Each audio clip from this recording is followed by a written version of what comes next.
सबसे बड़ी खबर अदानी समूह से। अदानी समूह की आज 10 में से 9 कंपनियां बाजार में लाल निशान में कारोबार कर रही हैं। हालांकि आज निफ्टी भी में ज़्यादा गिरावट नहीं है, एकदम फ्लैट सपाट है सेंसेक्स निफ्टी दोनों प्रमुख इंडेक्स, लेकिन अदानी समूह की कंपनियों में गिरावट तेज है। अदानी टोटल 5% नीचे, अदानी ट्रांसमिशन 4% से ज़्यादा गिरावट, बाकी शेयरों में भी 1 से 2% की गिरावट देखने को मिल रही है। अदानी एंटरप्राइजेज, ग्रीन, पोर्ट सब में। वजह क्या है? वजह आपको बताते हैं। जो 4 और 5% की गिरावट है उसकी वजह है MSCI इंडेक्स का रिव्यू। MSCI इंडेक्स के रिव्यू के बाद हुए फेरबदल में अदानी समूह की 2 कंपनियां अदानी टोटल और अदानी ट्रांसमिशन को बाहर किया गया। इसके अलावा एक खबर यह भी है कि कंपनी की ओर से मिडिल ईस्ट और यूरोपीय निवेशकों से 2 से ढाई अरब डॉलर जुटाए जा सकते हैं। कंपनी की ओर से Adani enterprises, Adani total, Adani green की हिस्सेदारी बेचने की चर्चा है। इस बीच सऊदी अरब के एक बड़े ग्रुप इंटरनेशनल होल्डिंग कंपनी की ओर से कहा गया है कि वे अदानी ग्रुप की ओर से अगर कोई बॉन्ड या शेयर बिक्री की जाती है तो उसमें हिस्सा नहीं लेंगे। एक खबर हमने आपको कल भी बताई थी कि कंपनी लगातार इस कोशिश में है कि वो ज़्यादा से ज़्यादा पैसा जुटा पाए। पहले जो पैसा उसने शेयर गिरवी रख के जुटाया था, अब वो उनको बेचने की तैयारी करेगी। शेयर बिक जाएं लेकिन पैसा आ जाए। बाजार में कई रकमें चल रही हैं, कोई कह रहा 2 बिलियन, कोई कह रहा 3 बिलियन, कोई कह रहा 5 बिलियन। इस पर आखिरी फैसला कब होगा? 13 मई को, यानी कल बोर्ड की बैठक होगी और बोर्ड की बैठक में ये तय हो जाएगा कि आखिर समूह किस कंपनी के शेयर बेच के या बॉन्ड प्लेसमेंट करके पैसा जुटाएगी और कितना जुटाएगी। अब पहला सवाल सर ये कि इंडेक्स से जो बाहर निकाले गए 2 शेयर, इनका असर क्या होगा? शुभम, इंडेक्स के पुनर्गठन के लिहाज से अडानी समूह के लिए सबसे बड़ा झटका है और इस इंडेक्स के रीजिग या पुनर्गठन या परिवर्तन को जो कंप्रेहेंसिव रिव्यू MSCI करता है, जो इंडेक्स बनाने वाली एजेंसी है, उसने फरवरी में ही इस बात का संकेत दिया था हिंडनबर्ग की रिपोर्ट आने के बाद। और तब से आज तक बाजार आमतौर पर प्रिसिपीस पर था, किनारे पर था कि आखिर इस स्थिति में होता क्या है, क्योंकि ये बड़ा इंडेक्स है और इंडिया गाज इंडेक्स से बाहर होने का मतलब है कि 2 कंपनियों को MSCI उसमें ट्रेडिंग का जो फ्लोटिंग साइज है वो कम हो जाएगा।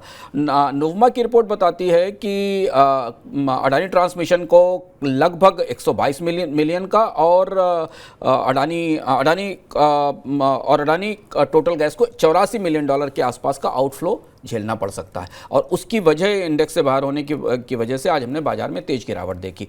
अब अगर आप ध्यान से पूरा इंडेक्स वाले तार जोड़ने की कोशिश करें तो हिंडनबर्ग की रिपोर्ट के बाद अडानी समूह सब पहले तो ESG इंडेक्सेस से बाहर किया हुआ। अडानी समूह की कंपनियां जो कि इन्वायरमेंटल, सोशल और गवर्नेंस के इंडेक्स रहती हैं वहाँ से बाहर की गई। अभी SBTI ने भी अपनी लिस्ट से बाहर किया और अब जो मेन इंडेक्सेस हैं, MSCI का जो मेन इंडेक्स था उस इंडेक्स से भी अडानी समूह की 2 कंपनियां बाहर चली गई। यानी ये फैसला ठीक उस समय आया जिस समय अडानी समूह अपने लिए नए सिरे से प्राइवेट प्लेसमेंट की कोशिश कर रहा है या इक्विटी जुटाने की कोशिश कर रहा है। इंडेक्स से किसी कंपनी के बाहर होने से बाजार में उसकी ट्रेडिंग की संभावनाएं सीमित होती हैं क्योंकि फ्लोटिंग स्टॉक कम होता है और उसकी साख को लेकर सवाल भी उठते हैं। सर, इन्वेस्टमेंट को लेकर क्या नई जानकारियां सामने आ रही हैं? जैसा आपको शुभम ने बताया कि 3 बिलियन, 5 बिलियन और 4 बिलियन के आसपास की बात चल रही है कंपनी को प्राइवेट प्लेसमेंट के जरिए जुटाने की। 2 कंपनी अब इस स्थिति में है जो संकेत आज भी मिले कि जैसा हम लगातार अपनी चर्चाओं में बता रहे हैं कि अडानी समूह भी संकेत देने की कोशिश कर रहा है कि अपने एक्सपेंशन के लिए वो कर्ज नहीं लेगा और कर्ज लेने की संभावनाएं भी धीरे धीरे सीमित होती जा रही हैं क्योंकि कर्ज का बोझ इतना बड़ा है। अब यह कवायद शुरू हो रही है कि कंपनी बाहर जाकर अपनी इक्विटी बेचे और प्राइवेट प्लेसमेंट के जरिए इक्विटी बेचे। FPO लाने की गुंजाइश नहीं है क्योंकि शायद सेबी उसको मंजूरी नहीं देगा। इस समय कंपनी के खिलाफ इंक्वायरीज चल रही हैं अलग अलग जगह। इस बीच सुप्रीम कोर्ट में भी आज हियरिंग शुरू, सेबी की अपील पर हियरिंग शुरू होने की खबर थी। तो इस परिस्थिति में कंपनी को 4 से 5 बिलियन डॉलर की कम से कम जरूरत तात्कालिक तौर पर है जिससे कि वो अपनी लायबिलिटीज का पेमेंट कर सके और अगर कोई कैपेक्स उसको करना है, कोई नए निवेश करने हैं तो उसे वो लेकर आए और इसलिए वो ग्राहकों की तलाश कर रही है।